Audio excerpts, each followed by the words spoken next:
What's up, YouTube? Probably the worst update in a long time because I did lose a large number of fish in a short period of time. And one of those fish happened to be one of my all-time favorites in this tank.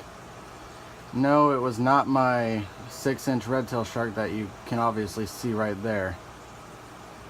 But it was my favorite roseline shark, who was my biggest in the tank. He was a good 6 inches long. When I measured him, I didn't take a picture of his body like I do with most of my other fish, because pretty much when I found his body, he had already been getting eaten up by the other fish, so it was pretty disgusting. I actually did almost throw up picking him up out of the tank because it was just disgusting and it smelled pretty bad. And then I did lose 3 of my green tiger barbs and another roseline, which I don't even know which roseline that was because all my roselines look the same right now. But that one roseline was my biggest and best looking, and I was pretty pissed that I lost him because I never had a roseline that big. That was he was a solid 6 inches. But also, the archer fish died 3 days after I got it for no reason. There is a silent killer in this tank because all those fish that died were perfectly fine in the days prior to them dying. I don't know what killed those fish, but I know it was not long after I added that archer fish. So I was planning to get more fish for the tank, but my dad told me to hold off until we go a month without any fish dying.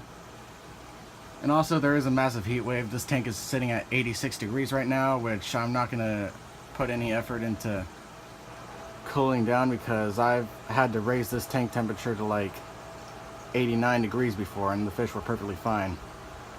And for some reason, these fish seem a lot more active and happier when the tank is this hot. I just fed them Daphnia, so all the bottom dwellers are at the top of the tank right now. There's not much of a size difference between these two red-tailed sharks anymore. The smaller one is probably about 4.5, maybe 4 3/4 inches. That one's about 6 inches, but since I measured that roseline, and that roseline was 6 inches, and this red-tailed shark was obviously bigger than the roseline. So Big Daddy over there might be around 6.5, 6 1/4. But yeah, I've been waiting to post this video because these fish, when they died, the last fish to die died a week and a half ago. So this is a pretty late update. I just didn't feel like filming anything. I just didn't want to go back on YouTube after that. That was the first fish loss that actually drove, kind of pissed me off. It got to me. I know I had that one other roseline that I love so much that ended up dying, but I did not get that much affected by it because that roseline did have issues with his body. So I was kind of relieved that he was finally out of his misery. But when a perfectly healthy fish just dies out of nowhere, that's when I'm in shock, and then I'm pissed, and I'm not in a very good mood for a week. I do plan to make up for that loss by maybe adding 5 more roselines. I don't know, but I also don't want to overstock the tank.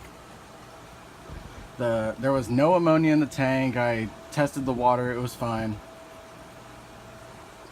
So that whatever killed those fish, it was a silent killer, and whatever that silent killer was is probably gone now because no fish have died since the last one has died, and since I added the new filter, the tank has been perfectly healthy. And I just realized I've been filming this video and the brightness on my phone is all messed up, but it doesn't really matter because all I'm focused on is telling you guys what happened. So yeah, that's what happened with the tank, and I hope you guys are happy that I finally posted a commentary video for the first time in I don't know, a year. But that's what's been going on. So like, comment, subscribe, and I will see you guys next time.